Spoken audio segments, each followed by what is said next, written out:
Hello friends, what I want to talk about concerns all of us, every Nigerian. It concerns you. Whether you are a northerner, a southerner, an easterner, a westerner, it concerns every one of us. It has happened.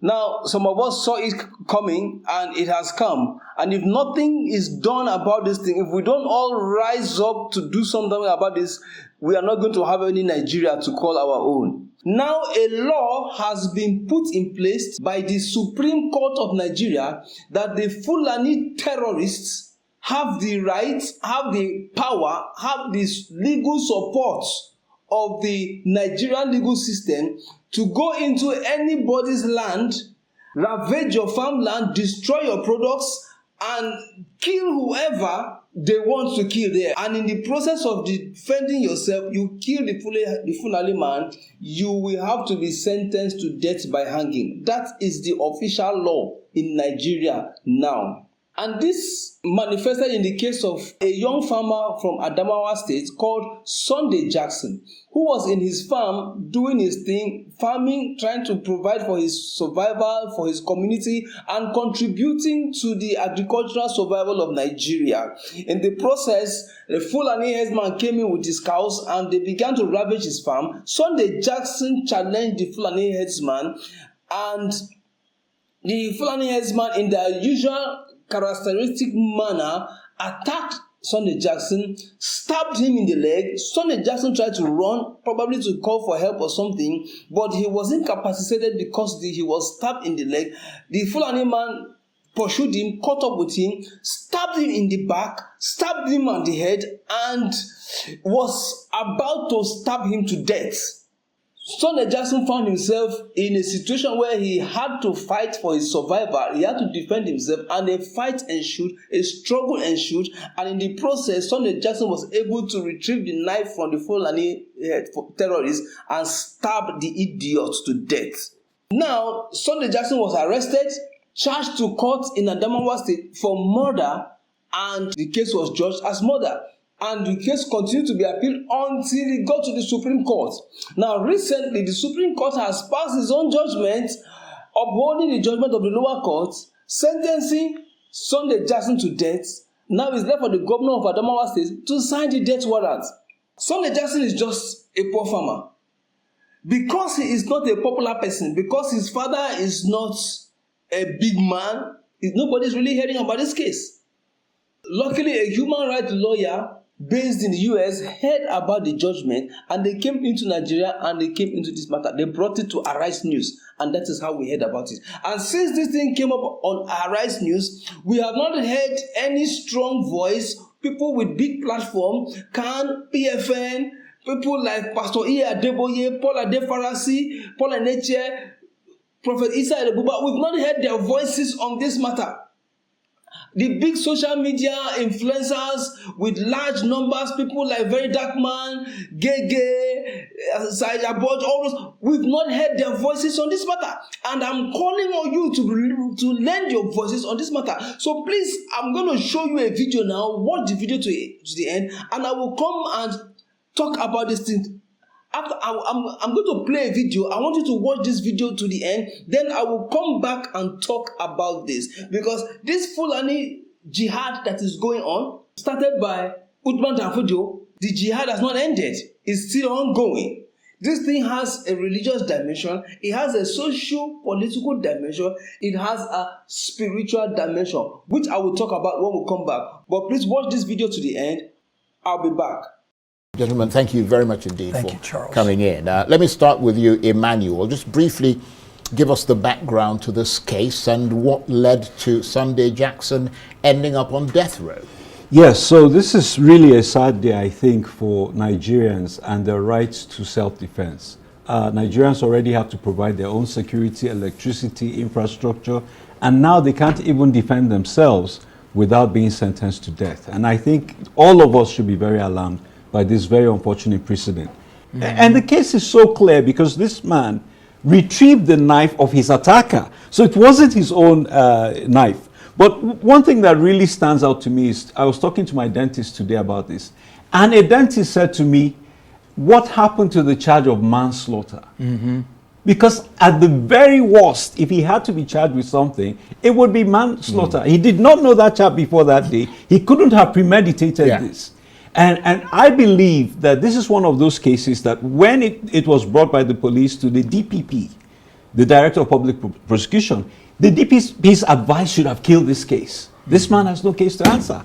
And now he's sentenced to death. He's exhausted all legal channels and is awaiting execution. How did you get involved in this case?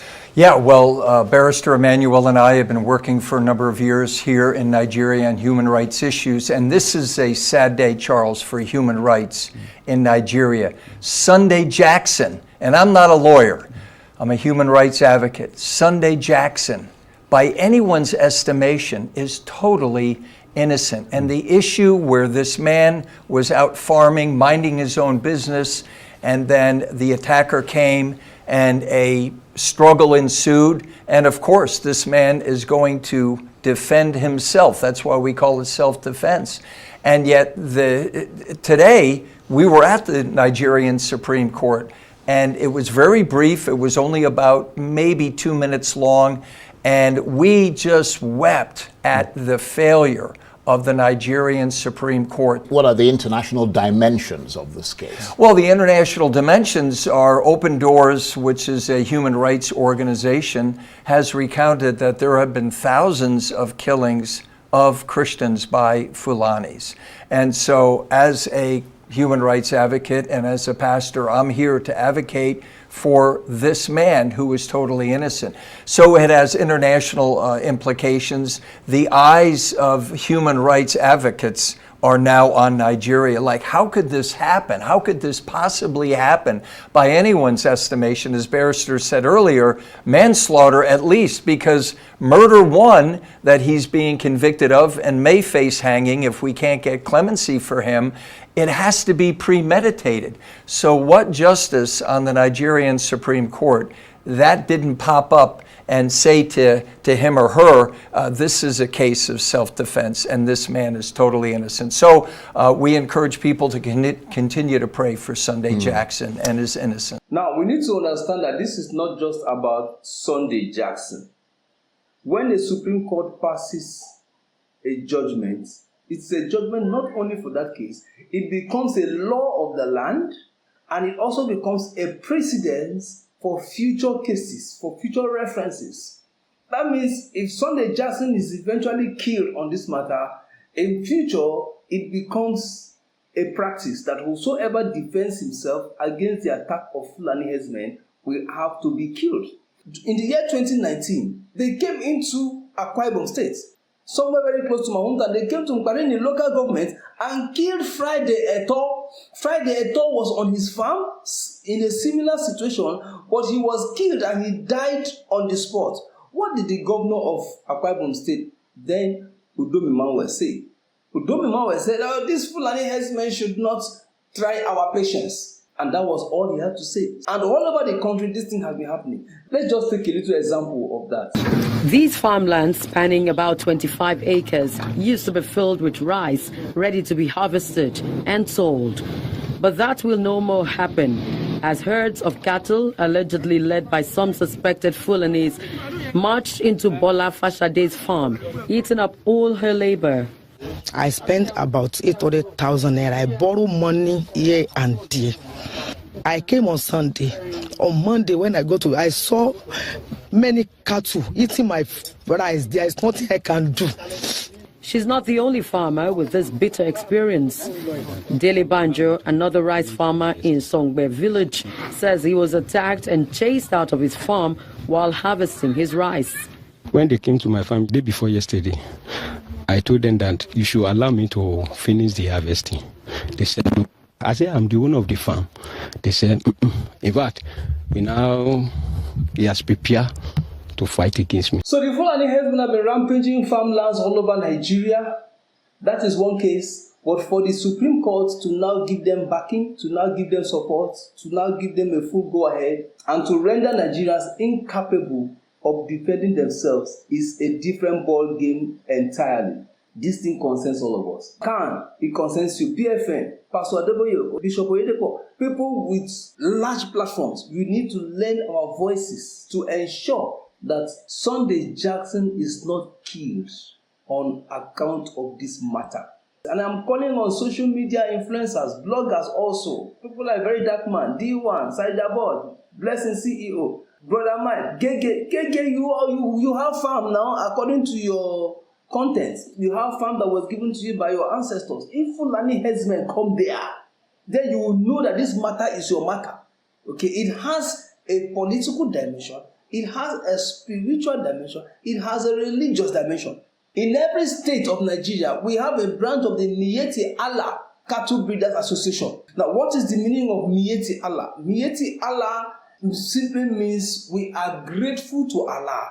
In practical terms, it means that we are grateful to Allah for giving us Nigeria. They believe that Nigeria has been given to them. So the Islamic terrorists are not doing this thing because they want to do something bad or they want to do something evil. No, they believe they are doing the right thing. In their thinking, it is their right to take Nigeria by what they call the right of conquest, to conquer Nigeria that Allah has given to them. I will reserve the details of that for maybe another lecture.